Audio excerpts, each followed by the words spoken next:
চারটি প্রাণী মারা সম্পূর্ণরূপে হারাম।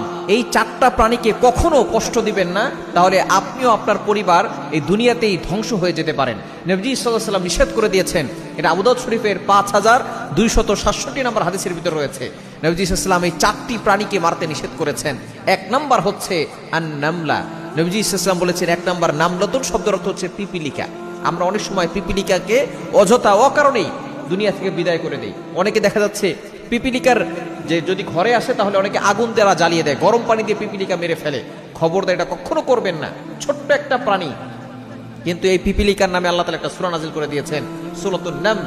নামলুন শব্দের অর্থ হচ্ছে পিপিলিকা। এবং এই পিপিলিকার ভাষা হযরত সুলাইমান আলাইহিস সালাম বুঝতে পারতেন। আল্লাহ পাক রব্বুল আলামিন এই পিপিলিকার নামে আয়াত নাজিল করে দিয়েছেন। আল্লাহ তাআলা নিজে বলছেন 19 নম্বর পারা 17 নম্বর পৃষ্ঠা 2-3 নম্বর লাইন সূরা নামলের 17, 18, 19 নম্বর আয়াতে খুব চমৎকার করে জানিয়ে দিয়েছেন। ক্বালাত নামলাতু ইয়া আইয়ুহান নামলু দুখুলু মাসাকিনাকুম লা ইয়াহতিমান্নাকুম সুলাইমান ওয়া জুনুদুহু ওয়া হুম লা ইয়াশউরুন।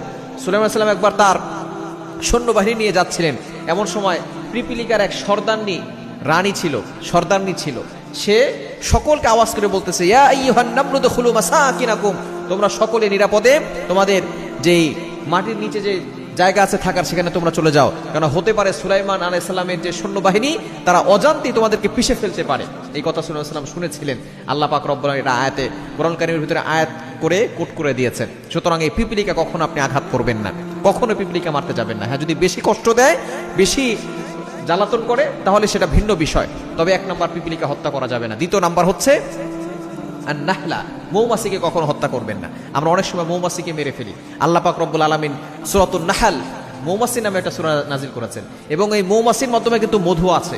এই মধুর মাধ্যমে কিন্তু আমরা শিফা লাভ করতে পারি। আল্লাহ তাআলা মধুর ভিতরে শিফা দিয়েছেন, এটা আল্লাহ তাআলা নিজে বলছেন। কোরআন খুলেন 14 নম্বর পারা 13 নম্বর পৃষ্ঠা 6, 7, 8, 9 নম্বর লাইন সূরাতুন নাহলের 68, 69 নম্বর আয়াতে আল্লাহ তাআলা বলে দিয়েছেন খুব চমৎকার করে। আল্লাহ পাক রব্বুল আলামিন 69 নম্বর আয়াতের একটা অংশে বলছেন, ইয়াখরুজু মিন বুতুনিহা শারাবুন মুখতালিফুন আলওয়ানুহু ফি শিফাউল লিন-নাস। এটার ভিতরে আল্লাহ পাক রব্বুল আলামিন শিফা দিয়েছেন। সুতরাং মৌমাছি কখনো আঘাত করবেন না। 3 নম্বর হচ্ছে হুদহুদ পাখিকে। সুলাইমান আলাইহিস সালামের একটা পাখি ছিল হুদহুদ পাখি, সেখানে বিশাল বড় ঘটনা আছে, সেদিকে যাব না। তবে এই হুদহুদ পাখিকে মারবেন না। এবং 4 নম্বর হচ্ছে আসরাদু, এটা হচ্ছে চড়ুই পাখি। এই 4টা প্রাণীকে কখনো আঘাত করবেন না, তাহলে কিন্তু আপনি শেষ হয়ে যেতে পারেন।